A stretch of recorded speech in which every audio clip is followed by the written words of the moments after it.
Drama की starting हमारे main lead जो के साथ होती है, जो अभी अब्रॉड से वापस आया होता है एक होटल में अपने फ्रेंड से मिलने के लिए। फिर यहाँ उसके और उसके फ्रेंड को बोर्ड देखने के बाद पता लगता है कि यहाँ पर किसी की शादी चल रही है। जो का फ्रेंड उसे बताने लगता है कि जिस लड़के की शादी होने जा रही है वो अब तुम्हारा स्टूडेंट होने वाला है, क्योंकि कल से तुम जिस यूनिवर्सिटी में प्रोफेसर की जॉब करने जा रहे हो ये वहीं पर पढ़ता है। फिर जो के फ्रेंड ने उसे एक ड्रिंक दिया होता है, तो जो पूछता है कि ये सही तो है ना, तो वो कहता है कि हाँ मैं जानता हूँ तुम्हें अल्कोहल से एलर्जी है, तो तुम्हारे वाले में अल्कोहल नहीं है। फिर जैसे ही दोनों पीते हैं दोनों को ही पता लग जाता है कि ड्रिंक गलती से एक्सचेंज हो गई और जो ने अल्कोहल वाली ड्रिंक पी लिया है। फिर हम हमारी फीमेल लीड शाओ को देखते हैं जो अपनी वेडिंग के लिए तैयार होने के बाद वेडिंग हॉल के लिए जाने वाली होती है। पर तभी उससे आवाज आती है कि उसका बॉयफ्रेंड यहाँ किसी लड़की से बातें कर रहा है, तो वो उन लोग की बातें सुनने लग जाती है। वो लड़की यहाँ पर उसके बॉयफ्रेंड चैन से कह रही होती है कि क्या तुम्हें उससे प्यार हो गया है जो तुम उससे शादी करने जा रहे हो।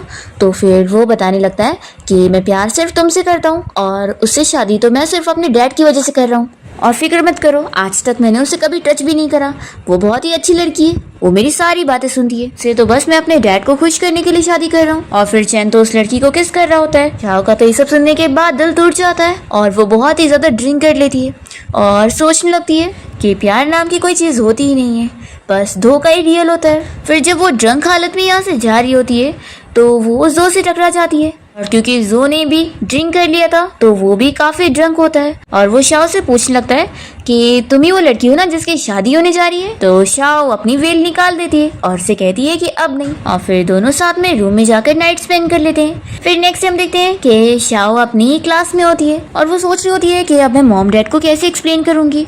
ऐसे ही पहले उन लोगों के लिए शॉकिंग था कि मैं इतनी जल्दी शादी क्यों कर रही हूँ, और अब उन्हें पता लगेगा कि मेरा बॉयफ्रेंड भाग गया शादी से, तो फिर वो लोग तो पागल ही हो जाएंगे। वो सोचती है कि वो अपने छोटे भाई को बताएगी तो वो कितना डिसअपॉइंटेड फील करेगा। फिर तभी इतने में शाओ की फ्रेंड भी यहाँ क्लास में आके बैठी है, तो शाओ से पूछने लगती है कि आज क्लास में इतने सारे लोग क्यों आए हुए। तो लूसी कहती है कि तुम्हें नहीं पता आज क्लास में एक नया प्रोफेसर आने वाला है और ये सभी जरूर उसे ही देखने के लिए आए। तुम्हें पता है वो प्रोफेसर अभी जल्द ही अब्रॉड से आया है और वो हमसे सिर्फ 3 साल बड़ा है, और पता है जिन स्टूडेंट्स को पढ़ाता है ना उन लोगों ने बताया है कि वो बहुत ज्यादा हैंडसम है। तभी वो प्रोफेसर क्लास में आ जाता है जो कि कोई और नहीं शैन होता है, और उसे देखते ही क्लास के सभी स्टूडेंट्स तो खुश हो रहे होते हैं, पर शाओ तो शॉक हो जाती है और सोचती है कि आखिर मैं इतनी अनलकी क्यों, मेरा वन नाइट स्टैंड मेरा प्रोफेसर निकला। फिर जो यहाँ सभी को अपना नाम बताते हुए अपनी क्लास स्टार्ट करता है। हम देखते हैं कि शाओ तो अपना मुंह छिपा रही होती है और वो बस सोचती है कि इतने सारे लोगों में वो थोड़ी ना मुझे पहचानेगा। फिर जो सभी को अपना फोन निकाल कर नोट्स की फोटो लेने के लिए बोलता है, तो सभी वैसे ही करने लग जाते हैं, पर शाओ तो अभी भी अपना मुंह छुपाए रखती है।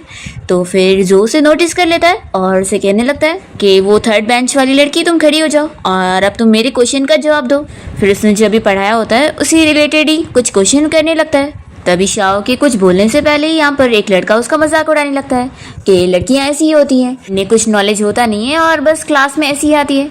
तभी शाओ तो उस क्वेश्चन का आंसर देने लगती है और सभी लोग उसके आंसर से शॉक हो जाते हैं। फिर जो भी उसकी तारीफ करता है कि उसने बहुत ही अच्छा आंसर दिए, लेकिन वो फिर भी कहता है कि तुमने वो आंसर नहीं दी जो मैंने अभी पढ़ाया था।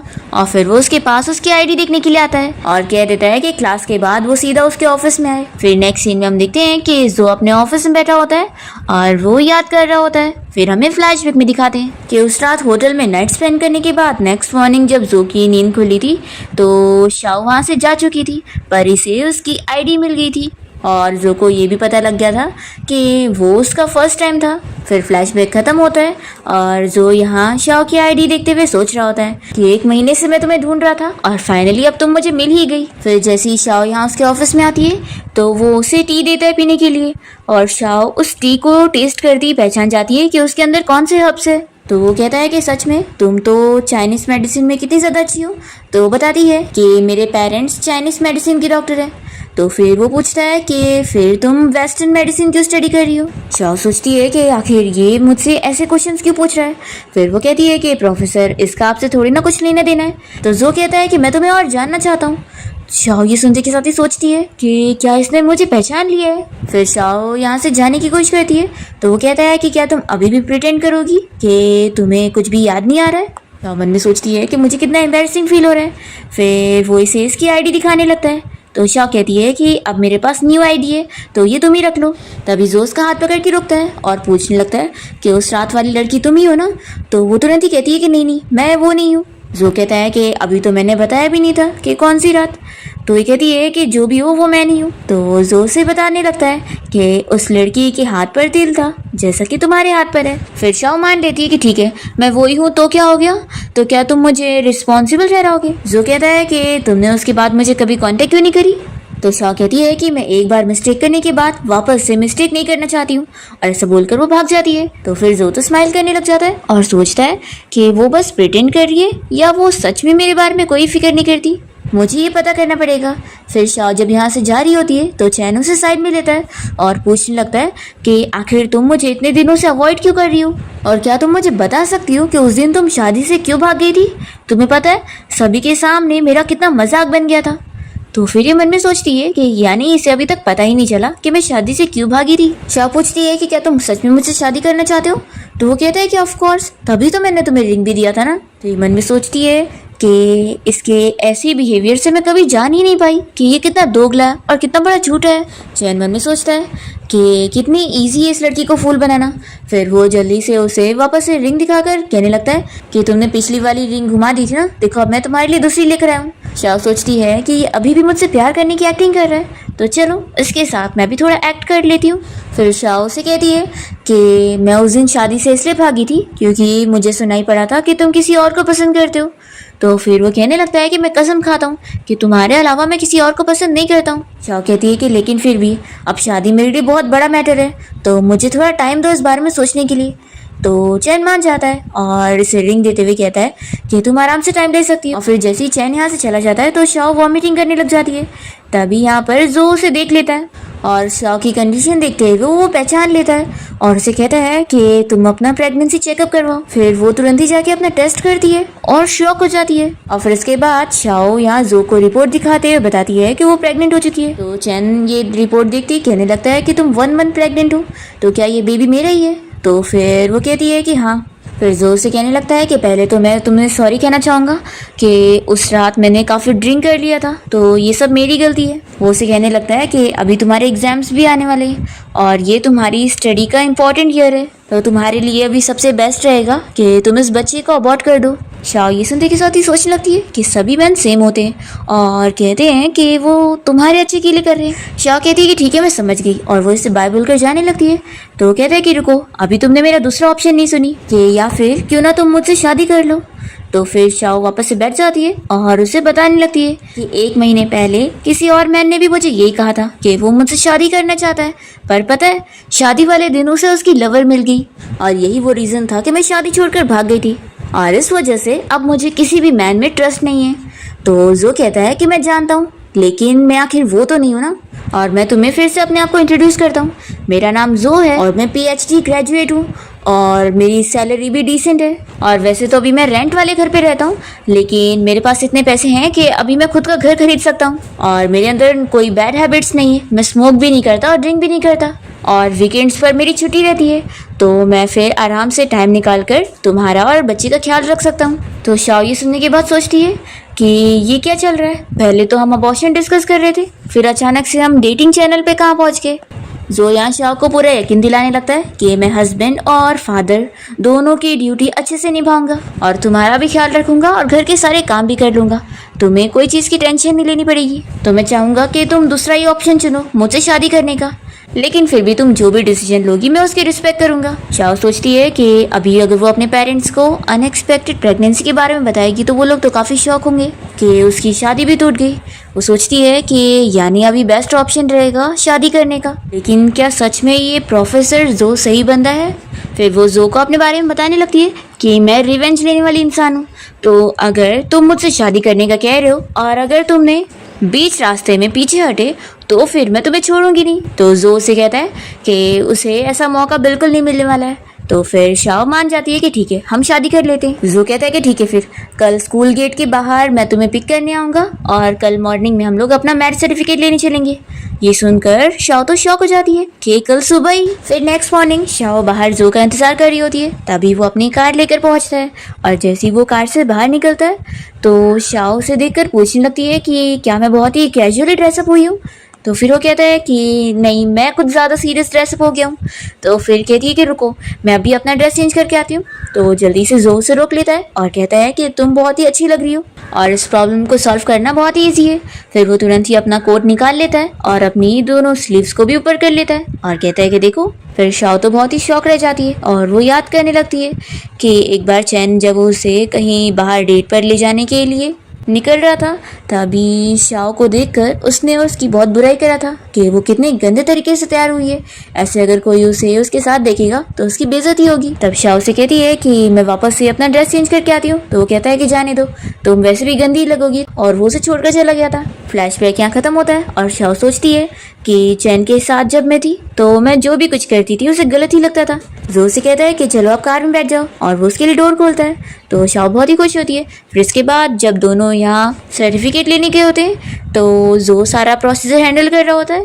ये देखते हुए शाओ कहती है कि क्या तुम सच में पहली बार ही शादी कर रहे हो। तो वो कहता है कि अगर शक है तो पता कर लो। शाओ कहती है कि लेकिन तुम्हें देखकर ऐसा क्यों लग रहा है जैसे सारी चीज़ें तुम्हें सब पता है। तो फिर जो कहने लगता है कि क्योंकि मैं हर चीज़ें तैयारी के साथ करता हूँ।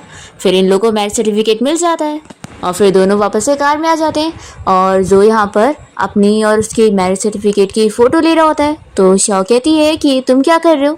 तो बताता है कि मैं अपने पेरेंट्स को हमारी शादी के बारे में बताने के लिए फ़ोटो ले रहा हूँ। तो तुम मुझे अब बता दो कि तुम मुझे अपने पेरेंट्स से कब मिलने के लिए लेकर चलोगी।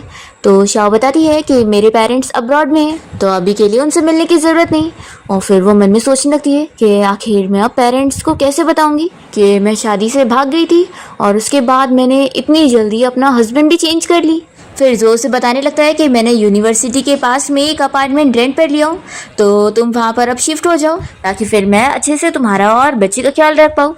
तो शाओ कहने लगती है कि तुमने ये भी सोच लिए। तो फिर वो कहता है कि मैंने तुमसे शादी करने का डिसीजन ऐसे ही नहीं लिया। फिर जोर से अपना कार्ड देने लगता है और कहता है कि इसके अंदर 1 मिलियन है, इससे तुम अपने हिसाब से ज़रूरत के फर्नीचर ले लेना जो तुम्हें चाहिए हो। तो शाओ कहने लगती है कि नहीं मुझे पैसों की ज़रूरत नहीं है, मेरे पास खुद के पैसे हैं। तो जो फिर भी उसे पैसे देता है और कहता है कि अब हमारी शादी हो गई है तो मेरी जिम्मेदारी है कि मैं तुम्हारा और बच्चे का ख्याल रखूं और हैबिट्स तो धीरे धीरे ही बनती है ना तो तुम ट्राई करके देखो। तो फिर शाओ लेने के लिए मान जाती है और फिर उसे कहती है कि लेकिन अभी क्या हम लोग अपनी शादी के बारे में सीक्रेट रख सकते हैं। सो पूछता है कि क्या मुझसे शादी करना इतना ज़्यादा एम्बैरेसिंग है। तो शाओ कहती है कि ऐसी बात नहीं है, तुम तो बहुत ज़्यादा अच्छी हो लेकिन मैं नहीं चाहती हूँ कि यूनिवर्सिटी में हम दोनों की बातें होने लगी। तो फिर ये मान जाता है कि ठीक है तुम्हारी मर्जी है लेकिन अब तुम जल्दी से जल्दी मेरे घर पे शिफ्ट हो जाओ। शाओ से हाँ बोलती है और मन में सोचती है कि उसे अब चैन और उसकी उस गर्लफ्रेंड से भी बदला लेना है क्योंकि वो उन लोगों को ऐसे खुश थोड़ी ना रहने दे सकती है। फिर वो इसे बाय बोलकर चली जाती है। फिर इसके बाद शाओ अपने कॉलेज के डॉर्म में से निकलने के लिए फॉर्म सबमिट करने गई होती है। तभी इतने में उसे जो का कॉल आता है और वो पूछता है कि तुम्हें क्या मेरी ज़रूरत है। तो फिर वो कहती है कि नहीं ये छोटी प्रॉब्लम तो मैं खुद ही हैंडल कर सकती हूँ, तुम अपना काम कर लो। पर जो तो यहाँ इस ऑफिस के बाहर आ चुका होता है और वो सोचता है कि लेकिन मैं तो पहुँच भी गया।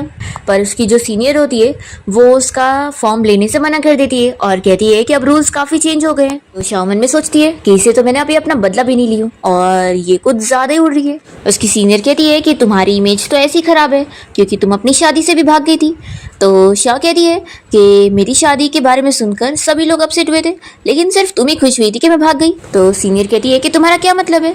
शाओ कहती है कि मैंने तुम्हें बताई नहीं ना कि मेरे और चैन के बीच में अब सब कुछ ठीक हो चुका है और उसने मुझे माफ़ भी कर दिया और उससे मुझसे बोला कि वो मुझसे बहुत प्यार करता है। फिर ये सुनते के साथ ही सीनियर तो शॉक हो जाती है और उसका मुंह बंद हो जाता है। फिर शाओ कहने लगती है कि चैन के लिए सही लेकिन इसे साइन कर दो और फॉर्म को अप्रूव करो। पर फिर भी सीनियर नहीं मान रही होती है। तो शाओ कहती है कि ठीक है मैं चैन को ही बोल देती हूँ। फिर वो तुरंत ही चैन को कॉल लगाती है और उसे कहने लगती है कि हस्बैंड देखो ना, मैं यहाँ कॉलेज डॉर्म में से निकलने का फॉर्म सबमिट करने आई थी पर सीनियर लेने से अप्रूव करने से मान ही नहीं रही है तो तुम ही इसे बोल दो। चैन ये सुनते के साथ ही पूछने लगता है कि लेकिन तुम डॉर्म में से क्यों निकलना चाहती हो। तो शाओ कहती है कि ऑफ कोर्स इसलिए ताकि हम दोनों कभी भी इजीली मिल सके। फिर चैन के कहने की वजह से लिन साइन कर देती है।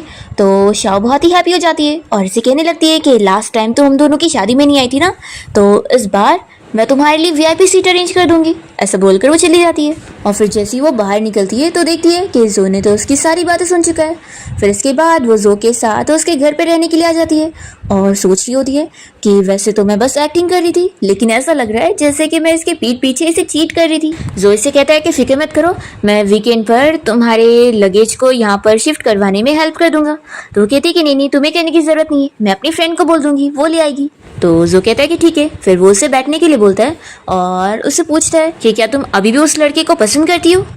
तो जो पूछता है कि क्या तुम इस रीज़न की वजह से हमारी शादी को सीक्रेट रखना चाह रही थी। तो वो हाँ बोलती है और बताती है कि चैन किसी और लड़की को पसंद करता है और वो मुझसे धोखे से शादी करने वाला था, इसलिए मैं उसे इतनी आसानी से माफ़ नहीं करूँगी। जो कहता है कि ठीक है, फिर मैं समझ गया, अगर तुम्हें फ्यूचर में मेरी कोई हेल्प लगेगी तो बोलना, मैं कर दूंगा। तो फिर वो कहती है कि प्रोफेसर जो, आपके कहने का मतलब है कि आप मेरा साथ देने वाले हो। तो वो कहता है कि इसमें तुम विक्टिम हो और तुम कौन सा किसी का खून करने जा रही हो या किसी के घर में आग लगाने जा रही हो, और वैसे भी अब हमारी शादी हो गई है तो तुम्हारा काम अब मेरा काम है। तो शाओ तो बहुत ही खुश हो जाती है और सोचती है कि किसी का सपोर्ट मिलने में कितना अच्छा फील होता है। फिर वो उसे कहता है कि चलो मैं तुम्हारा बेडरूम तुम्हें दिखा देता हूँ। शाओ जैसी उठती है तो उसके पैर में दुखने लगता है, तो जो उसे उठा लेता है और उसे रूम में ले आता है और फिर वो उसके पैर पे मसाज देते हुए बताने लगता है कि प्रेगनेंसी के टाइम पे सारा प्रेशर पैर पर ही पड़ता है, तो उसे अब हील्स नहीं पहननी चाहिए और फ्लैट स्लीपर पहननी चाहिए। फिर शाओ तो बहुत ही शाय फील कर रही होती है, तो वो कहता है कि तुम्हें क्या हुआ। शाओ कहती है कि कुछ भी नहीं, बस मुझे नींद आ रही है, मैं काफ़ी थक गई हूँ। तो जो उसके पास जाता है और उसका पिलो सही करने लगता है और फिर उसे कहता है कि मैं बाहर लिविंग रूम में सो रहा हूँ, तो तुम्हें अगर कुछ भी काम रहेगा तो मुझे बता देना। तभी जो को उसकी मॉम की कॉल आई होती है और वो उसे बताने लगती है कि वो उससे मिलने के लिए यहाँ पर आई है और दरवाजे के बाहर खड़ी है। तो फिर जो जल्दी से दरवाज़ा खोलता है और उसकी मॉम फिर अंदर आने के बाद इन लोगों से पूछने लगती है कि क्या तुम दोनों ने सच में शादी करो। तो दोनों अपना सर हिलाते हैं। फिर मॉम तो बड़ी खुश हो जाती है और कहने लगती है कि इतने सालों से मेरे बेटे ने एक गर्लफ्रेंड तक नहीं ढूंढा था और अब शादी कर लिया, कितनी अच्छी बात है। मैं तो शक में आ गई थी कि इसे लड़कियां ही नहीं पसंद है, सच में मेरा बेटा तो इतना टैलेंटेड भी निकला और उसने इतनी अच्छी लड़की भी ढूंढ लिया। फिर वो शाओ का हाथ पकड़ के उससे पूछने लगती है कि चलो मुझे जल्दी से बताओ कि आखिर तुमने इसका दिल कैसे जीती। तो शाओ मन में सोचती है कि मैं आंटी को कैसे बताऊं कि हम लोग होटल में नाइट स्पेंड करके मिले। फिर शाओ बहाना बनाती है कि हम दोनों ही मेडिकल स्टूडेंट है ना, तो एक दिन ऐसी पहचान हो गई। फिर मॉम और जानना चाह रही होती है, तो जो कहने लगता है कि मॉम क्या आप हम लोग के लिए कुकिंग नहीं करोगी। तभी जो की मॉम यहाँ ब्लैंकेट वगैरह देख लेती है और समझ जाती है कि लगता है ये दोनों साथ रूम में नहीं रहते हैं। फिर वो कहती है कि तुम यहाँ शाओ के साथ ही रहो और कुकिंग मैं अकेले कर लूंगी। फिर डिनर के बाद हम देखते हैं कि जो की मॉम इसे एक सूप देती है पीने के लिए, जिसे देखकर जो पूछता है कि मॉम क्या ये सच में पीने लायक है। तो फिर मॉम कहने लगती है कि लगता है मुझे फिर इसे शाओ को देना पड़ेगा। तो वो कहता है कि नहीं मॉम उसे मत दो और फिर वो खुद पीने लग जाता है और सोचता है कि वो तो प्रेग्नेंट है तो अभी से नहीं पी सकती। फिर जो की मॉम उसे गुड लक बोलकर यहाँ से चली जाती है और फिर हम देखते हैं कि जो काफी ड्रंक हो चुका होता है और वो यहाँ शाओ के रूम में आ जाता है और वो जल्दी से यहाँ पर शाओ को हक करने लगता है। तो वो काफी शॉक होती है और पूछती है कि आखिर उसे क्या हो गया। तो फिर जो तो उसे किस करने लग जाता है और फिर वो अपने आप को कंट्रोल करके जल्दी से यहाँ से बाहर आ जाता है और ठंडा पानी पीने लगता है और फिर सोचता है कि आखिर मुझे क्या हो गया था, कहीं मुझसे वो डर ना गई हो। फिर वो समझ जाता है कि उसकी मॉम ने जो उसे टॉनिक सूप दी थी उससे ही कुछ हुआ है। नेक्स्ट मॉर्निंग हम देखते हैं कि जो यहाँ बाहर शाओ का वेट कर रहा होता है। जैसे ही वो कॉलेज जाने के लिए अपने रूम से बाहर निकलती है तो जो उसे कल रात के लिए सॉरी बोलने लगता है। शाओ कहती है कि कोई बात नहीं और वो उसे बताती है कि मैं लेट हो रही हूँ तो मैं जाती हूँ। तो वो कहता है कि चलो मैं तुम्हें छोड़ देता हूँ। शाओ कहती है कि नहीं जरूरत नहीं है, नहीं तो फिर कोई हमें देख लेगा तो फिर। जो कहता है कि फिक्र मत करो मैं तुम्हें थोड़ा दूर पे उतार दूंगा। तो फिर शाओ को मानना ही पड़ता है। फिर वो उसे कॉलेज के पास तक ले आता है और शाओ जैसे ही कार से निकलने वाली होती है तो वो उसे रोकता है और उसे जूस देता है पीने के लिए। शाओ जूस पीते हुए सोचने लगती है कि उसे उसकी पसंद भी पता है। फिर यहाँ पर वो उसके लिप्स साफ करने जा रहा होता है और शाओ सोचती है कि क्या वो कल रात की तरह फिर से उसे किस करने वाला है, पर वो तो फिर बस उसके लिप्स साफ करके दूर हो जाता है। तभी इतने में शाओ देखती है कि सामने से उसकी फ्रेंड जा रही है तो फिर वो इसे कहती है कि मैं जाती हूँ और बाय बोलकर जल्दी से भाग जाती है। फिर इसके बाद शाओ अपनी फ्रेंड के साथ यहाँ लैब में होती है और दोनों यहाँ मस्ती कर रहे होते हैं। तभी इतने में यहाँ पर लीन आ जाती है और इन लोगों को बातें सुनाने लगती है कि वो लोग यहाँ एक्सपेरिमेंट की चीज़ें खराब कर रहे हैं तो क्या उन लोगों को रिस्पॉन्सिबल नहीं होना पड़ेगा? तो फिर लूसी कहने लगती है कि तुम तो ऐसे बोल रही हो जैसे तुम यहाँ की टीचर हो। तो वो बताती है कि हाँ, मैं जल्द ही टीचर बनने वाली हूँ क्योंकि मेरा टीचिंग असिस्टेंट का फॉर्म सबमिट हो चुका है। पर शाओ और उसकी फ्रेंड इसकी बात नहीं सुनते हैं, तो इससे गुस्सा आ रही होती है। तभी इतने में यहाँ पर एक लड़का अपना प्रोजेक्ट मॉडल लेकर आया होता है, जिसे देखते ही शाओ पहचान जाती है क्योंकि वो उसका भाई है। फिर वो अपना मुंह छिपाने लगती है कि वो उसे पहचाने ना, और यहाँ से पेट दुखने का बहाना करके जाने वाली होती है। पर लिन यहाँ बहाने से उसे धक्का दे देती है और फिर शाओ की वजह से उसका मॉडल नीचे गिर जाता है और वो टूट जाता है। तो लिन खुश होने लगती है कि अब ये जो अब्रॉड से आया वाला स्टूडेंट है उसके टीचर भी अब शाओ से गुस्सा हो जाएंगे। फिर शाओ का भाई उसे देखते ही पहचान लेता है और सिस्टर कहने लगता है। तो फिर ये दोनों भी शॉक हो जाते हैं कि ये अब्रॉड से आया वाला स्टूडेंट कोई और नहीं बल्कि इसका भाई है। शाओ अपने भाई से पूछने लगती है कि तुम अब्रॉड से अचानक से यहाँ पर कैसे आ गए, क्या मॉम डैड को इस बारे में पता है? तो वो कहता है कि हाँ पता है, और तुम्हें पता है मुझे तो इन्विटेशन मिला था आने का, इसलिए मैं आया हूँ। और वैसे भी मॉम डैड को अभी सबसे ज्यादा फोकस है तुम्हारी शादी पर। और हाँ, मैं कह रहा हूँ कि अगर मुझे वो लड़का पसंद नहीं आया ना तो मैं उसे अपना ब्रदर इन लॉ नहीं बनने दूंगा। तभी लिन शाओ से कहने लग जाती है कि अब तुमसे ये जो प्रोजेक्ट मॉडल टूट गया है इसकी वजह से तुम्हें अब इसका भरपाई करना पड़ेगा। तो फिर शाओ का भाई कहता है कि मैं इसके लिए कंपेंसेशन भरने वाला हूँ, और प्रोफेसर भी शाओ को कुछ नहीं बोलेंगे।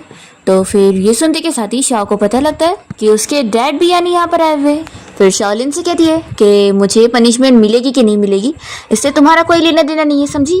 तभी इतने में यहाँ पर वो प्रोफेसर पहुंच जाते हैं और चिल्लाने लगते हैं। तो फिर लिन उनके सामने शाओ के बारे में कंप्लेन करने लगती है कि उसी ने ये चीज़ तोड़ी है तो उसके लिए उसे पनिशमेंट ज़रूर मिलना चाहिए। तभी इतने में यहाँ पर जो आ जाता है और वो कहने लगता है कि आप फिक्र मत करो, मैं इस मैटर को हैंडल करता हूँ। फिर इसके बाद जो प्रोफेसर को अपने ऑफिस में लेकर जाता है और वो यहाँ पर लिन और शाओ दोनों को भी लेकर आया होता है, और वो लिन से कहने लगता है कि उसकी जिम्मेदारी थी कि कोई भी चीज़ टूटे ना लैब की, तो इसमें गलती इसकी है, इसलिए अब वो उसका टीचिंग असिस्टेंट वाला फॉर्म भी रिजेक्ट कर रहा है। ऐसा बोलकर वो लिन को यहाँ से जाने बोलता है तो वो गुस्से में चली जाती है। तो प्रोफेसर कहता है कि तुमने उसे ऐसे ही जाने दे दिए? तो वो जो कहता है कि मैंने उसे ऐसी सज़ा दे दिया हूँ, और वैसे अगर आप बाकी किसी स्टूडेंट को सज़ा देना चाह रहे हैं तो उसके लिए मैं जिम्मेदारी लेता हूँ। तो फिर प्रोफेसर पूछते हैं कि तुम आखिर किस बात की जिम्मेदारी ले रहे हो, क्या तुम इस लड़की के पेरेंट हो? तो जो कहता है कि हाँ, और फिर वो शाओ के पास जाकर खड़ा हो जाता है और बताने लगता है कि मैं इसका हस्बैंड हूँ। तो इस सुनते के साथ ही प्रोफेसर और शाओ का भाई दोनों शॉक हो जाते हैं, और शाओ का भाई कहता है कि अच्छा, तो ये मेरा ब्रदर इन लॉ है। तभी शाओ प्रोफेसर से कहती है कि डैड अब बस। तो जो कहता है कि तुमने उन्हें क्या बुलाई? तो शाओ बताती है कि हाँ, ये मेरे डैड है और ये बहुत ही प्रोटेक्टिव डैड है। फिर शाओ का भाई कहने लगता है कि वैसे डैड बिल्कुल सही तो कह रहे ना, वो लड़की तुम्हें बुली कर रही थी और उसे सजा मिलनी चाहिए, ऐसे कैसे वो जा सकती है? तभी यहाँ पर शाओ की मॉम भी पहुंच जाती है और वो उसकी फिक्र करने लगती है कि मेरी प्यारी बेटी को किसने बुली किया, और फिर वो उसके डैड को चिल्लाने लगती है कि तुम ऐसे डैड हो, जिस लड़की ने तुम्हारी बेटी को बुली करी उसको तुमने जाने दे दिए। तो फिर डैड जल्दी से उसकी मॉम को बताने लगते हैं कि मैंने कुछ नहीं किया, ये प्रोफेसर जो है ना, इसने उस लड़की को यहाँ से भेज दिया। तो मॉम कहती है कि कौन प्रोफेसर जो, क्या वो भी मेरी बेटी को बुली करने में मिला हुआ है? तो फिर जैसी वो जो को देखती है तो खुश हो जाती है, कह रही इतना यंग है। फिर वो जो से पूछने लगती है कि तुम इतनी यंग एज में प्रोफेसर बन गए, तो क्या तुम मैरिड हो? तो वो बताता है कि हाँ, मेरी शादी हो गई। फिर शाओ बताती है कि मेरे साथ हुई है। तो उसकी मॉम पूछने लगती है कि तुम सच कह रही हो? फिर इसके बाद जो यहाँ शाओ के मॉम और डैड दोनों को ही टी सर्व करता है। शाओ से कहती है कि सॉरी, कहीं मेरे पेरेंट्स की वजह से तुम डर तो नहीं गए ना, मेरे पेरेंट्स हमेशा से ऐसे रहते। तो जो कहता है कि मुझे तुम्हारे मॉम डैड बहुत ही पसंद आए। फिर शाओ के डैड उसे कहने लग जाते हैं कि हम यहाँ पर तुम्हें अब्रॉड अपने साथ लेके जाने के लिए आए। तो शाओ कहती है कि मैंने बोली थी ना कि मैं अपनी स्टडीज यहीं पर ही कंप्लीट करना चाहती हूँ और अपने हिसाब से लाइफ जीना चाहती हूँ। तो डैड कहते हैं कि ऐसे कैसे चल सकता है, यहाँ पर कोई और नहीं है तुम्हें प्रोटेक्ट करने के लिए, और अगर तुम्हें कोई बुली करेगा तो हम तुम्हें कैसे बचाएंगे? तभी शाओ की मॉम कहती है कि अच्छा चलो, इसे डराओ मत। तो फिर शाओ पूछती है कि मॉम क्या मतलब है? तो उसकी मॉम बताती है कि हम लोग अब यहीं पर रहने वाले हैं, और मैंने तुम्हारे डैड को बोल दी हूँ कि हम लोग यूनिवर्सिटी के पास ही घर ले रहे हैं, और ये बस अभी तुम्हारा रिएक्शन देखने के लिए ऐसा मजाक कर रहे थे, हम लोग कोई अब्रॉड नहीं जा रहे। शाओ के डैड कहते हैं कि हाँ, हमारी बेटी जिसमें खुश है हम लोग भी उसमें खुश हैं। तो फिर शाओ कहने लगती है कि मुझे पता है कि आप लोग इसलिए डर रहे हैं कि मुझे कोई हर्ट ना कर दे, तो आप लोग फिक्र मत करो, मैं किसी को भी खुद को हर्ट पहुंचाने नहीं दूंगी। तभी जो भी कहने लगता है कि आप लोग फिक्र मत करो, मैं शाओ को अच्छे से प्रोटेक्ट करने वाला हूँ। तो शाओ की मॉम कहती है कि सिर्फ मुंह से बोलने पर नहीं चलेगा, हम लोग अब यहीं पर रहने वाले हैं और अगर तुमने हमारी बेटी को बुली किया तो फिर हम लोग तुम्हें छोड़ेंगे नहीं। फिर इसके बाद शाओ के मॉम डैड यहाँ से जाने के लिए निकल रहे होते हैं तो शाओ अपने भाई को चिल्लाने लगती है कि तुम अब्रॉड से आने के बाद मुझे बताए भी नहीं थे। तो जो बताने लगता है कि सिस्टर हम लोग तुम्हें सरप्राइज देने वाले थे ना, इसलिए। फिर वो लोग जब जा रहे होते हैं तो जो शाओ के भाई को एक इन्विटेशन कार्ड देता है क्लब का, तो फिर वो बहुत ही खुश हो जाता है और कहता है कि ब्रदर इन लॉ तुम तो कितने कूल हो। और फिर शाओ के मॉम डैड और भाई यहाँ से कार में बैठकर चले जाते हैं। तो फिर जो यहाँ शाओ को हक करने लगता है और से कहता है कि तुम फिक्र मत करो, मैं तुम्हारी फैमिली की तरह तुम्हारा हमेशा ख्याल रखने वाला हूँ। तभी इतने में शाओ कहती है कि मुझे याद आया, मेरी फ्रेंड लूसी मेरा इंतजार कर रही होगी। फिर इतने में लूसी का उसे कॉल भी आ जाता है तो शाओ से कहने लगती है कि मैं अभी आ रही हूँ। तो लूसी कहती है कि यानी मैं सच में देख रही हूँ कि प्रोफेसर जो तुम्हें हक कर रहे हैं। शाओ देखती है कि उसकी फ्रेंड लूसी यहीं पर ही खड़े होकर इन लोगों को देख रही है। फिर इसके बाद शाओ अपनी फ्रेंड लूसी को अपना मैरिज सर्टिफिकेट दिखाते हुए अपने और जो के बारे में सब बता देती है कि उन लोगों ने शादी कर ली है। तो फिर वो तो उसका मैरिज सर्टिफिकेट देखकर काफी शॉक हो रही होती है और कहने लगती है कि तुमने मुझे इस बारे में पहले नहीं बताई। फिर वो बहुत ही खुश होने लगती है कि उसने यूनिवर्सिटी के सबसे हैंडसम बंदे को कैप्चर कर लिया। फिर शाओ कहने लगती है कि सॉरी मैंने तुम्हें इस बारे में नहीं बताई थी, कहीं तुम गुस्सा तो नहीं हो गई होगी ना, क्योंकि तुम प्रोफेसर जो को पसंद जो करती हो। तो फिर लूसी कहती है कि तुमसे ज्यादा इंपॉर्टेंट मेरे लिए कुछ भी नहीं है, लेकिन तुम पहले ये बताओ कि तुम क्या आप चैन को पसंद नहीं करती हो और उसे तुम भूल गई हो। तो शाओ कहती है कि ऑफ कोर्स, क्योंकि वो तो उस मिस्ट्रेस लिन को पसंद जो करता है। तो लूसी को पता लगता है कि यानी चैन जिस लड़की के साथ मिलकर तुम्हें चीट कर रहा था वो कोई और नहीं हमारी सीनियर लिन है। तो शाओ कहती है कि तो क्या, और तुम्हें पता है शादी वाले दिन वो दोनों साथ मिलकर बॉटम लाइन क्रॉस करने की शेमलेस हरकत कर रहे थे। ये सुनने के साथ ही लूसी को तो बहुत ज़्यादा शौक लग रहा होता है कि तभी तो मैं सोचूं कि उसके पास भी वो सेम रिंग कैसे जो चैन ने तुम्हें दिया था, वो दोनों सच में कितने ज़्यादा शेमलेस है। तो शाह कहती है कि तभी तो मैंने वो रिंग कब का फेंक दी। फिर लूसी पूछने लगती है कि तुम और प्रोफेसर जो कब से एक दूसरे को जानते हो। तो फिर शाह इसे बताती है कि जिस दिन शादी थी उस दिन जब मैं शादी छोड़कर भाग रही थी तो मैंने थोड़ी बहुत ड्रिंक कर ली थी और तभी हम लोग मिले थे। तो फिर लूसी सब समझ जाती है कि यानी तुम लोग वन नाइट स्टैंड से मिले हो। तो फिर अब मुझे सब समझ आ रहा है कि तुम ऐसे प्रेग्नेंट हो गई हो। वो से पूछती है कि फिर क्या अब तुम प्रोफेसर जो के साथ उनके घर पे रहने वाली हो। तो शाह कहती है कि हाँ, और वो मुझे कॉलेज के बाद पिक भी करने आने वाला है, तो तुम लगेज पैकिंग में मेरी हेल्प करवा देना। तो शाह कहती है कि ऑफ कोर्स, कैंपस का हंक तुम्हें पिक करने आ रहा है और तुम एक मॉम बनने वाली हो तो तुम बाकी सारी चीज़ें मुझ पे छोड़ दो, मैं पैकिंग वगैरह में हेल्प कर दूंगी।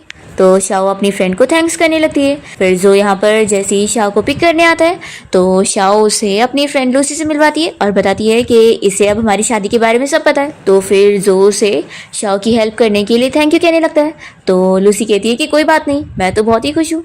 फिर यहाँ जो शाओ का हाथ पकड़ के उसे अपने साथ लेकर जाता है। फिर जैसे ही दोनों घर पहुँचते हैं तो शाओ देखती है कि उसने पहले से ही सारा काम करके रखा हुआ है। तो वो कहती है कि चलो मैं कुकिंग कर देती हूँ। तो जो कहता है कि नहीं, कुकिंग का काम मेरा है। तो वो कहती है कि चलो फिर मैं वेजिटेबल धो देती हूँ। तो जो कहता है कि नहीं, तुम्हें पानी को तो बिल्कुल हाथ नहीं लगाना है। तो शाओ कहती है कि फिर मेरे लिए कोई काम नहीं है, मैं तुम्हारी क्या हेल्प कर सकती हूँ। तो जो उसे एप्रिन पकड़ा देता है उसे पहनने में हेल्प करवाने के लिए। तो फिर शाओ उसे एप्रिन पहना रही होती है और वो उसे पीछे घूमने बोलती है, पर जो उसे ऐसे ही बांधने बोलता है। तो फिर शाओ उसके क्लोज जाकर एप्रिन को बांध देती है और जो तो बहुत ही खुश हो जाता है और फिर वो शाओ को वही जूस दे देता है जो उसने उसके लिए बनाया था। वो अपना कुकिंग करने चला जाता है। तो शाओ बहुत ही खुश होती है कि वो उसकी कितनी केयर करता है। फिर उसके बाद दोनों डिनर करने के लिए बैठते हैं और फिर दोनों काफ़ी सारी बातें करते हुए खाना एंजॉय करते हैं। इसके बाद शाओ अपने रूम में होती है और तभी उसकी फ्रेंड लूसी उसे वॉइस मैसेज करके पूछ रही होती है कि प्रोफेसर जो के साथ रहने में कैसा लगता है। तो शाओ बताती है कि हम दोनों अलग अलग सेपरेट रूम में रहते हैं। तो फिर लूसी कहने लगती है कि आखिर तुम इतने हैंडसम बंदे के साथ ऐसे कैसे रह सकती हो, तुम्हें उसका अच्छा फायदा उठाना चाहिए और उसे भी तो एक बेबी के बाद जल्दी से दूसरा बेबी भी देना चाहिए। तो इतने में जो रूम में आ जाता है और शाओ जल्दी से अपना फोन बंद करती है। जो यहाँ पर आकर उसे बताता है कि मैं एक चीज तो भूल ही गया था। फिर वो उसे मिल्क देता है और कहता है कि सोने से पहले इसे याद से पी लो। शाओ पूछती है कि क्या तुमने मेरी फ्रेंड की सारी बातें सुन ली है। तो वो कहता है कि हाँ, मैं इतना समझ सकता हूँ, तुम्हारी बेस्ट फ्रेंड है तो तुम लोग ये सारी बातें तो करते होंगे। तो शाओ बहुत ही एम्बैरेस फील करती है। फिर जो उसे कहता है कि सोने से पहले याद से ब्रश कर लेना और फिर वो रूम से बाहर चला जाता है। और फिर शाओ अपनी फ्रेंड को बताती है कि वो अगली बार ऐसी बातें ना बोले क्योंकि जो ने तो अभी सब सुन लिया। फिर उसकी फ्रेंड पूछने लगती है कि वैसे तुम क्या अपनी कैफे वाली पार्ट टाइम जॉब छोड़ने वाली हो क्योंकि अब तुम प्रेग्नेंट हो। तो शाओ कहती है कि मैं छोड़ने का सोच तो रही थी, लेकिन बॉस ने कहा है कि इतनी जल्दी उन्हें रिप्लेस करने के लिए कोई नहीं मिलेगा, तो मैं जब तक थोड़े टाइम के लिए काम कर लेती हूँ। फिर नेक्स्ट टाइम देखते हैं कि शाओ जब कॉलेज में होती है तभी इसके पास चैन आ जाता है और उससे पूछने लगता है कि उसने प्रोफेसर से पंगा ले ली थी और साथ ही लिन को भी प्रोफेसर ने टीचिंग असिस्टेंट के लिए रिजेक्ट कर दिए। तो पूछती है कि तो क्या। तो ये कहता है कि मैंने सुना कि तुम्हारी प्रोफेसर जो के साथ बहुत बनती है। तो शाओ कहती है कि अच्छा, तो तुम चाहते हो कि मैं लिन के लिए बात करूं। तो वो कहता है कि देखो वो मेरी फ्रेंड है ना, तो तुम मेरी हेल्प ज़रूर करोगी। शाओ मन में सोचती है कि कितना दुख लाई है।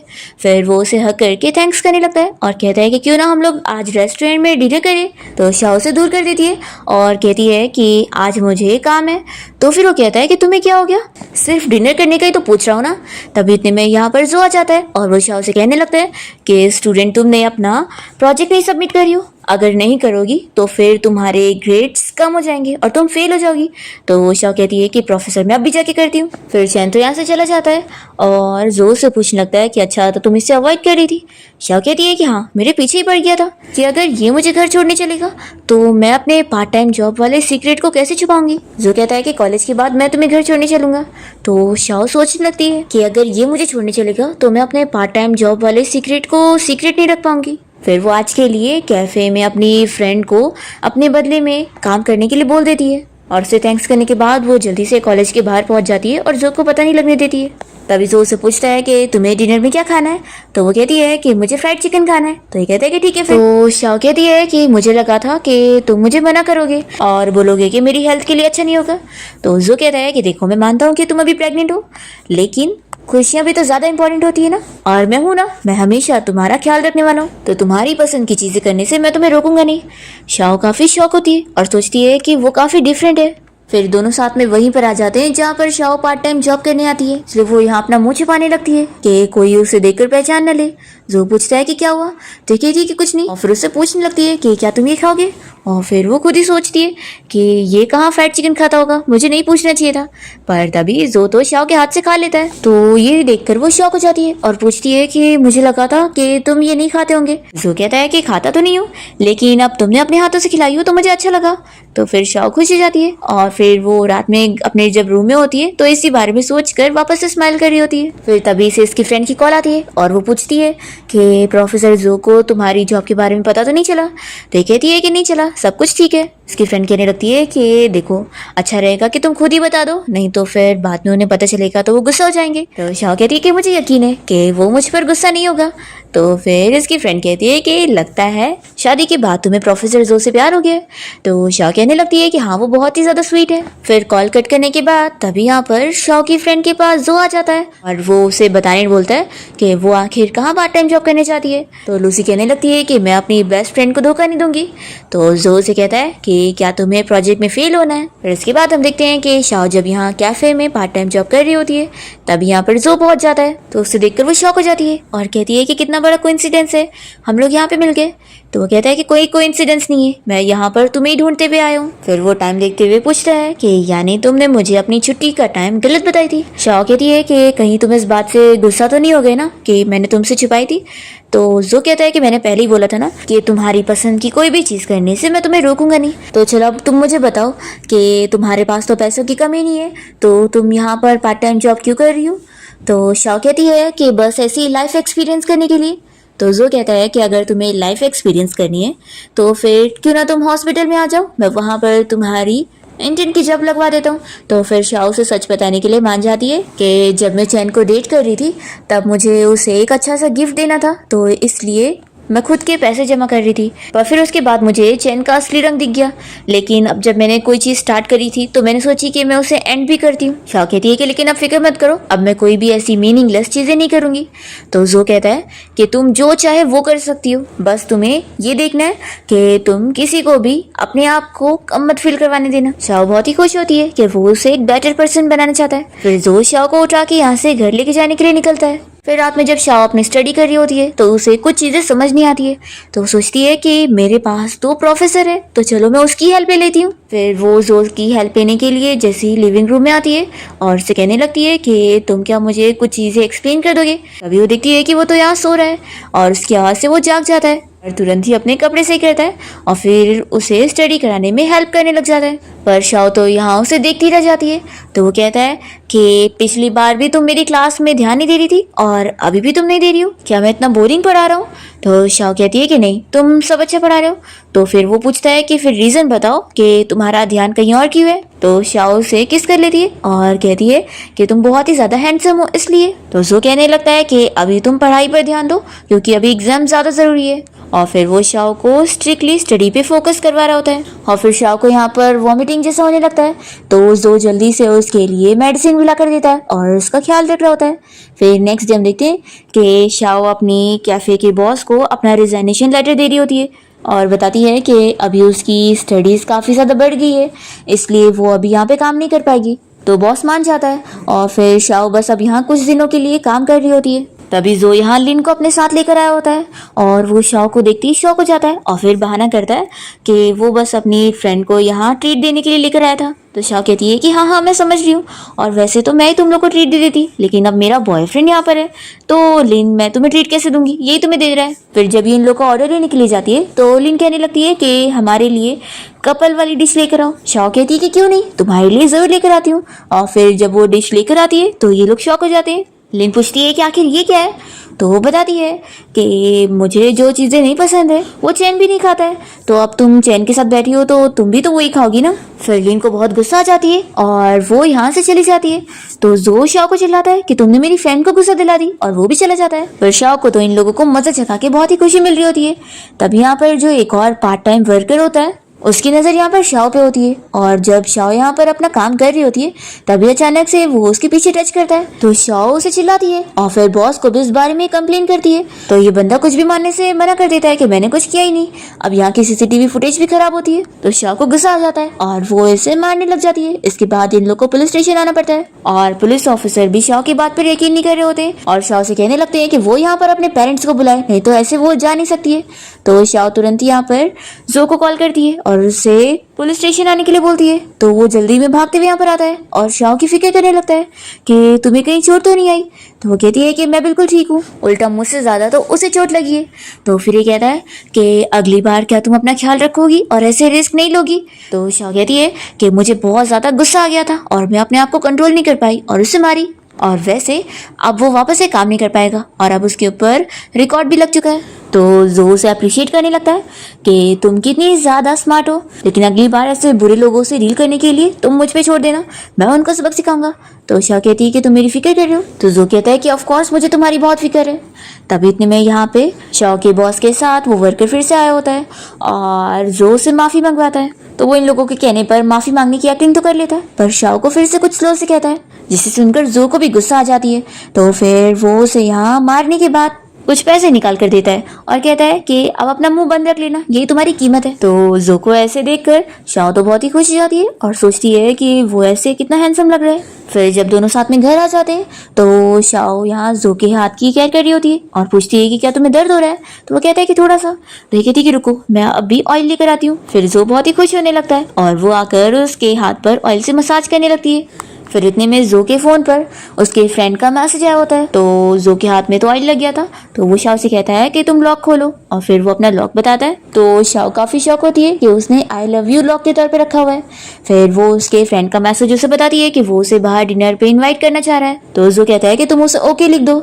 तो जैसी वो ओके लिखती है तो जो का फ्रेंड यहाँ पर शॉक होता है और सोच लेता है कि पक्का ये जो ने नहीं लिखा है, नहीं तो वो तो कुछ बोलता ही नहीं है, तो ये जरूर सिस्टर इन लॉ ने लिखी होगी। फिर इसके बाद जो और शाओ यहाँ उसके फ्रेंड के साथ डिनर करने जब जाते हैं तो जो का फ्रेंड यहाँ पहुँचते ही इन लोगों से बातें करने लगता है और कहता है कि वैसे आखिर मैंने सोचा था कि जो जैसे सीधे बंदे को कोई लड़की मिलेगी ही नहीं, पर इसने कैसे शादी कर लिया, ये बहुत ही शॉकिंग है। मुझे तो लगता था कि इसे सच में लड़की में इंटरेस्ट है नहीं।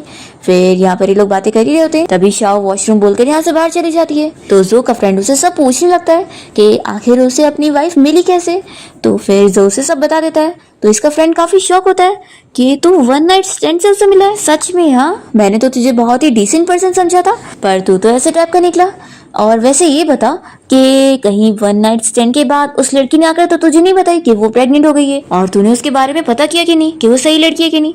तो जोई से सब बताता है कि मैं बहुत लोगों से मिल चुका हूँ और मैं अच्छी तरीके से जानता हूँ कि कौन अच्छा है कौन खराब है। वो बहुत ही अच्छी लड़की है और उल्टा शादी का ऑफर तो मैंने उसे दिया था। जो का फ्रेंड कहने लगता है कि वो तो तूने मेरी गलती की वजह से वो ड्रिंक कर लिया था, नहीं तो ये सब नहीं होता। तभी शाओ यहाँ बाहर पहुंच जाती है और इन लोग की बातें सुनने लगती है। जो का फ्रेंड उसे कह रहा होता है कि यानी फिर तूने उसे रिस्पॉन्सिबिलिटी की वजह से शादी करा है। जो इस पर हाँ कह देता है। शाओ ये सुनते के साथ ही अपसेट हो जाती है कि वो उसे लाइक नहीं करता और उसने बस मजबूरी में उसे शादी करा है। यही सोचकर वो यहाँ से चली जाती है। और तभी जो तो अपने फ्रेंड को बता रहा होता है कि वो उसे बहुत ज्यादा पसंद करने लग गया है, पर शाओ तो ये सुने बिना ही जा चुकी होती है। फिर जो अपने फ्रेंड से कहता है कि मैं देख कर आता हूँ कि वो अभी तक आई क्यों नहीं। तभी हम देखते हैं कि शाओ यहाँ पर अपनी फ्रेंड से कॉल पर बात कर रही होती है और उसे सब बता रही होती है कि मुझे बहुत ही बुरा लग रहा है कि उसने बस मजबूरी में मुझसे शादी करा है, लेकिन ये तो इतनी ऑब्वियस बात है ना, लेकिन मुझे ये जानने के बाद इतना डिसअपॉइंटेड क्यों फील हो रहा है। तो लूसी कहती है कि वो ऑफ कोर्स है ना, क्योंकि तुझे प्रोफेसर जो से प्यार हो गया है। तो शाओ कहती है कि क्या सच में। फिर वो उसे जो की बहुत सारी तारीफें करने लगती है। तो लूसी कहती है कि देखा, सच में तुझे उससे प्यार हो गया है। तो शाओ कहती है कि मैंने डिसाइड कर लिया हूँ, जब वो मुझे पसंद ही नहीं करता तो फिर मैं भी उसे पसंद नहीं करूंगी। तो लूसी कहती है कि तुम क्या करना चाहती हो। शाओ कहती है कि अब मैं हॉस्पिटल जाने वाली हूँ और इस मैटर को कम्प्लीटली सॉल्व करने वाली हूँ। मैं नहीं चाहती कि वो मेरे साथ मजबूरी में रहे। ऐसा बोलकर ही कॉल कट करती है। लूसी भी शॉक हो जाती है कि ये करना क्या चाहती है। फिर शाओ तो यहाँ से जा चुकी होती है और जो उसे ढूंढता रह जाता है और फिर वो उसे कॉल करने लगता है, पर उसका कॉल भी नहीं लगता। फिर इसके बाद हम देखते हैं कि शाओ अपनी फ्रेंड लूसी से मिलने जाती है और उसे कहती है कि ऐसा नहीं है कि मैं उसकी फीलिंग्स को भुला नहीं सकती हूँ, मैं उसे भूल जाऊंगी। तो फिर इसकी फ्रेंड कहती है कि मुझे तो ऐसा नहीं लगता है कि प्रोफेसर जो तुम्हारे लिए कोई फीलिंग्स नहीं रखता है। क्या सच में उसने अपने मुंह से बोला कि वो तुमसे मजबूरी में शादी करा हुआ है। तो शाओ कहती है कि तुम कहो तो मैं जाकर उससे वापस से पूछ लूँ और कंफर्म कर लूँ। तो लूसी कहती है कि नहीं, इसकी जरूरत नहीं है, अगर वो तुम्हें पसंद नहीं करता तो क्या हुआ, तुम आप किसी और को ढूंढ लो। तो शाओ कहती है कि लोग बदलना कपड़े बदलने जैसा थोड़ी ना है। तो फिर इसकी फ्रेंड कहती है कि तुम फिक्र मत करो, मैं इस बार तुम्हारे लिए अच्छा बंदा ढूंढूंगी और हम लोग ब्लाइंड डेट पर चलते हैं। देखो अभी के लिए तो तुम दोनों बच्चे की वजह से साथ में हो, लेकिन एक ना एक दिन तो तुम लोग अलग हो जाओगे ना, तो अच्छा रहेगा कि तुम पहले से ही तैयारी करके रखो और किसी को ढूंढ के रखो। तो फिर शाओ इस बारे में सोचने लगती है कि हाँ, एक दिन तो हम लोग सेपरेट हो जाएंगे। फिर वो कहने लगती है कि कल तुम मेरे साथ हॉस्पिटल चलना।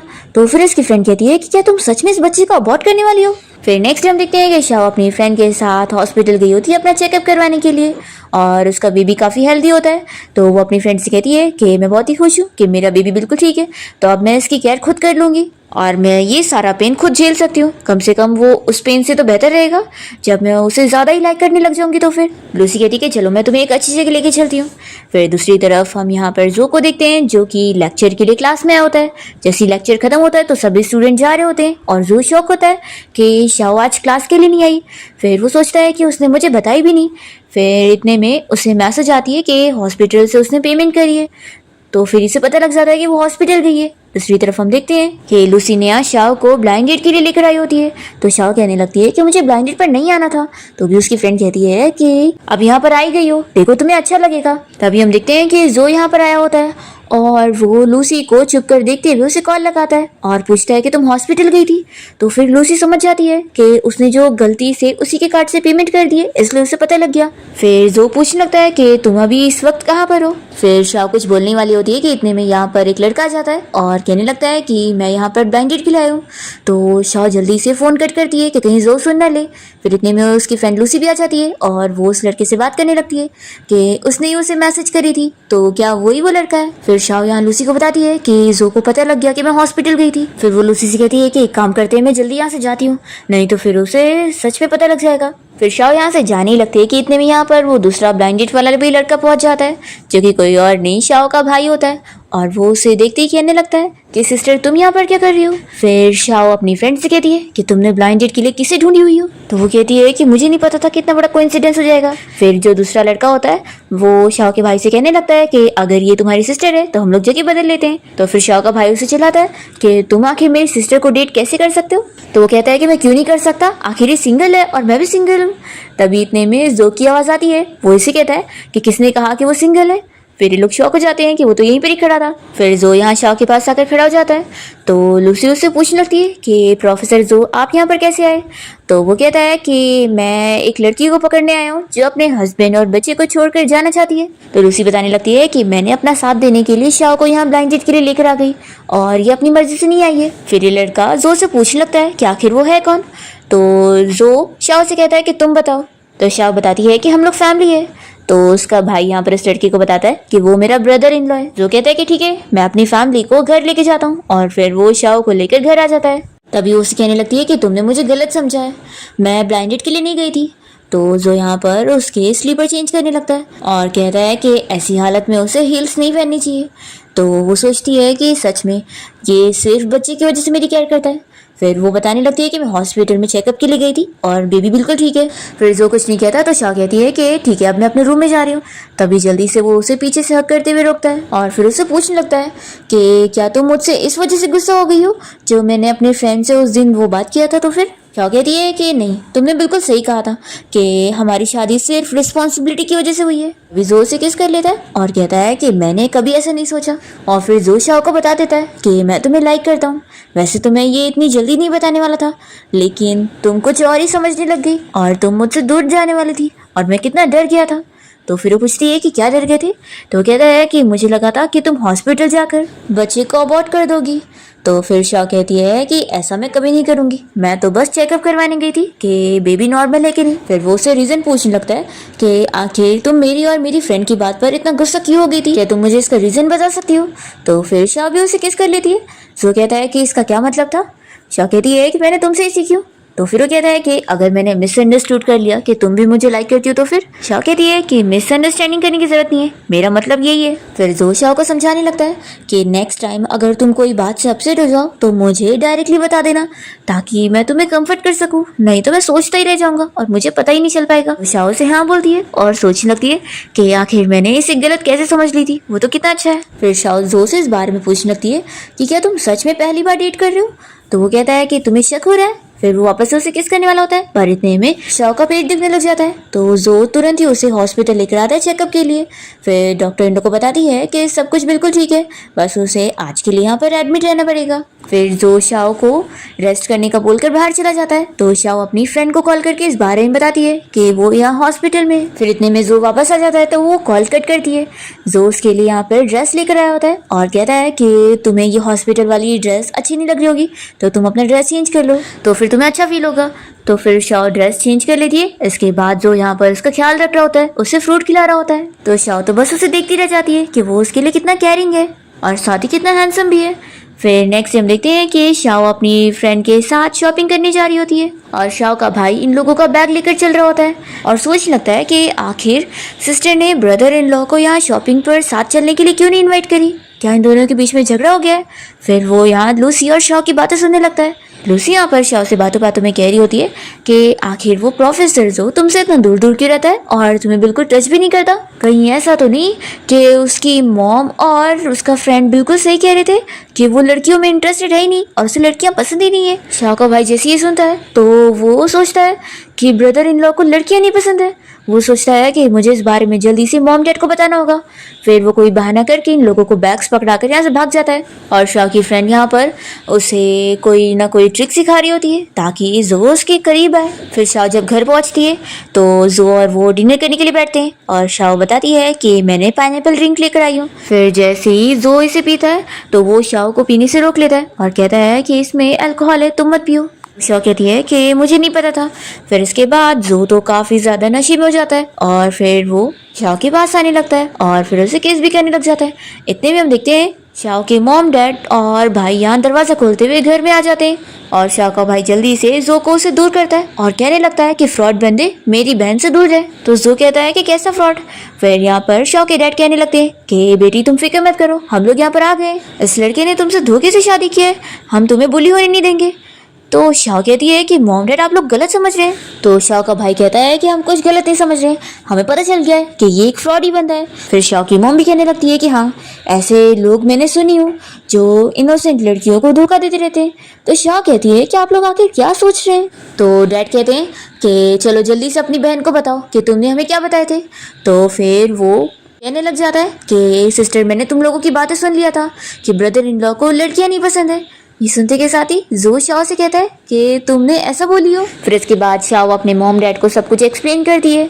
तो भी शाओ की मॉम कहती है कि मैं ऐसे नहीं मान सकती हूँ।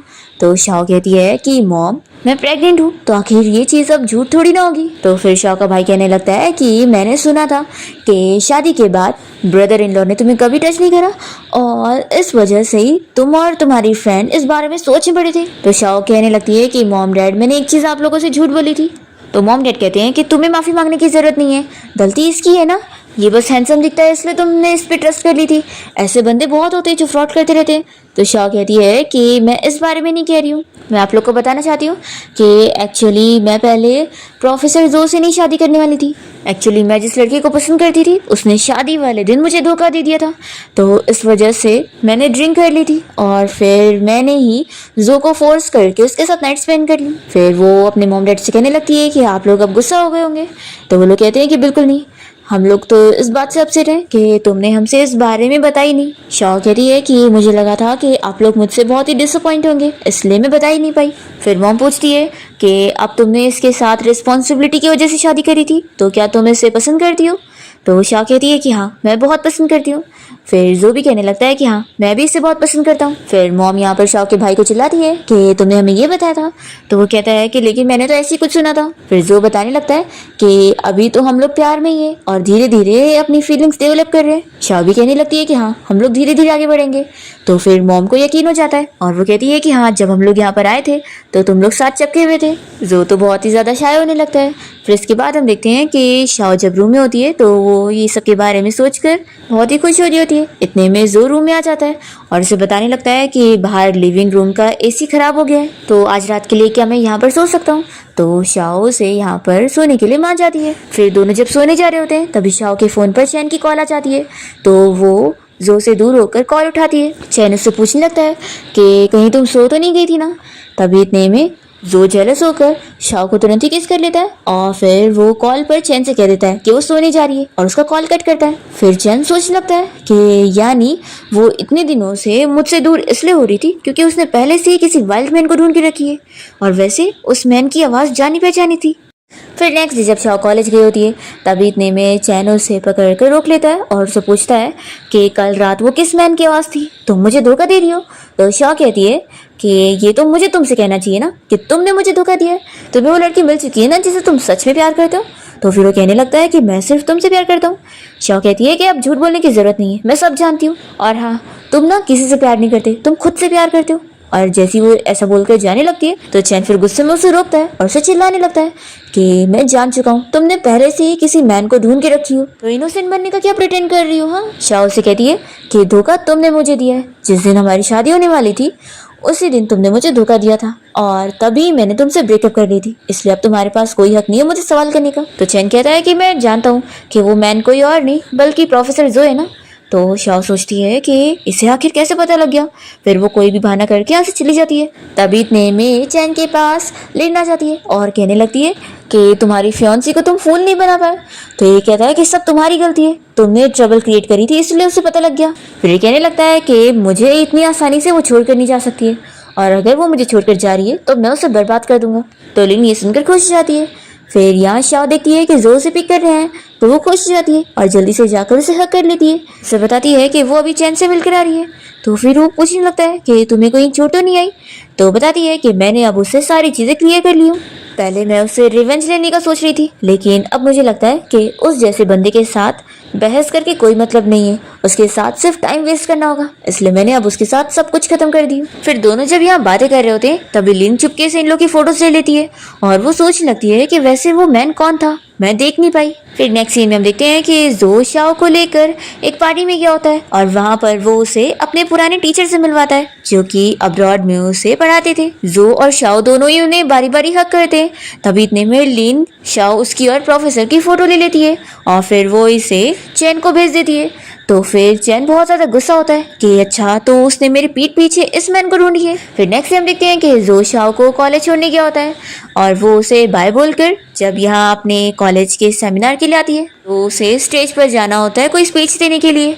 पर तभी इतने में सभी के फोन पर शाओ की वो फोटो दिखने लगती है और सभी लोग फिर उसके बारे में बातें करने लगते हैं कि उसने किसी ओल्ड मैन को फंसाई हुई है। इस बारे में सभी लोग बातें करने लग जाते हैं और फिर लिन भी स्टेज पर जाके शाओ को ये फोटो दिखाते हुए सभी के सामने उसकी बेइज्जती कर रही होती है। तो ये देखकर लूसी को गुस्सा आता है और वो लिन को चिल्लाने के लिए स्टेज पर आती है तो शाओ से रोकने लगती है कि सभी लोग देख रहे हैं। तभी इतने में शाओ की हेल्प करने के लिए यहाँ पर जो पहुंच जाता है और वो शाओ का नेम क्लियर करने के लिए उसकी और अपनी रिलेशनशिप के बारे में सभी को बता देता है कि वो दोनों मैरिड है और फिर वो उसे रिंग भी पहनाता है। शाओ भी सभी को बताती है कि हाँ और वो प्रेग्नेंट भी है। फिर सभी लोग तो इन दोनों के कपल को लेकर बड़े खुश हो रहे होते हैं क्योंकि सभी को इन लोग की सीपी पसंद आती है। फिर इसके बाद जो रूम में होता है और शाओ जब पानी लेकर आती है तो उसे पता लग जाता है कि लिविंग रूम की एसी खराब है ही नहीं और जो ने उसे झूठ बोला था। तो वो काफ़ी स्माइल कर रही होती है कि जो ने रूम में रहने के लिए सब बहाने किया था। फिर यहाँ जो से खुद ही कन्फेस कर लेता है कि उसने झूठ बोला था सिर्फ उसके साथ रहने के लिए। तो शाओ कहती है कि मुझे अब इस बात से कोई प्रॉब्लम नहीं है क्योंकि आफ्टर ऑल तुम अब मेरे हस्बैंड हो। जो हस्बैंड सुनकर बहुत ही खुश होने लगता है और उसे बार बार बोलने के लिए बोलता है तो शाओ से कहती भी है। फिर दोनों किस करने लगते हैं। फिर इसके बाद हम देखते हैं कि जो और शाओ साथ में अच्छा टाइम स्पेंड कर रहे होते हैं और ऐसे ही कुछ महीने बीत जाते हैं। पर ये सब चैन को देख ही नहीं जाता है कि वो लोग आखिर हैप्पी कैसे हैं। तो वो कार से उन लोग का एक्सीडेंट कर देता है। फिर जो तुरंत ही शाओ को लेकर हॉस्पिटल आता है और फिर शाओ ऑपरेशन रूम में होती है और जो बाहर इंतजार करते हुए बहुत फिक्र कर रहा होता है। फिर डॉक्टर बाहर आके बताती है कि उसकी बेटी हुई है। तो जो कहने लगता है कि डॉक्टर मेरी वाइफ कैसी है। तो डॉक्टर बताती है कि तुम्हारी बेटी भी बिल्कुल ठीक है और उसकी मॉम भी। और फिर जो शाओ से मिलने जाता है और उसे जब वो डिस्चार्ज करवा के घर लेकर आता है तो जो की मॉम और शाओ की पूरी फैमिली यहाँ पर साथ में घर में इन लोग को मिलने आए होते हैं और सभी बहुत ही हैप्पी होते हैं। तभी शाओ का भाई उसे बताता है कि उसका कोई डॉक्यूमेंट आया हुआ है। तो फिर शाओ ये देखने के बाद शॉक हो जाती है कि उसकी स्टडी के लिए अब्रॉड जाने की टिकट आई हुई है। तो फिर जो उसे बता देता है कि उसी ने उसे अब्रॉड जाने के लिए अप्लाई करा था क्योंकि उसका सपना था ना कि वो अब्रॉड से अपनी पूरी स्टडी कंप्लीट करके डॉक्टर बनना चाहती है। शाओ कहती है कि लेकिन मैं कैसे जाऊंगी, तुम्हें और बेबी को ऐसे छोड़कर मैं नहीं जा पाऊंगी। तो वो कहता है कि तुम बिल्कुल फिक्र मत करो, मैं बेबी का अच्छे से ख्याल रख लूंगा, पर मैं चाहता हूँ कि तुम्हारा ड्रीम पूरा हो। तो फिर शाओ मान जाती है। फिर इसके बाद हम देखते हैं कि शाओ 5 साल बाद अब्रॉड से अपनी स्टडी पूरी कंप्लीट करके आई होती है और वो काफ़ी फेमस डॉक्टर बन चुकी होती है। और यहाँ हॉस्पिटल में जब वो अपना ऑपरेशन कर रही होती है तभी जो मिलने आया होता है। तो फिर डायरेक्टर उसे बताता है कि अभी तो वो ऑपरेशन करने में बिजी है। फिर इसके बाद शाओ जैसे ही अपना काम करके फ्री होती है तो जो यहाँ पर अपने फ्रेंड के साथ उसे मिलने आया होता है। फिर इन लोग का फ्रेंड इन लोग को अच्छा टाइम स्पेंड करने के लिए छोड़कर बाहर चला जाता है और फिर जो फिर से शाओ को रिंग दिखाते हुए शादी के लिए प्रपोज करता है और फिर दोनों अपनी ग्रैंड वेडिंग सेरेमनी करते हैं और यहाँ पर इन लोग की बेटी इन लोगों को रिंग देने के लिए आई होती है। फिर दोनों ही किस करते हैं और इसी के साथ इस ड्रामा की हैप्पी एंडिंग यहाँ पर हो जाती है।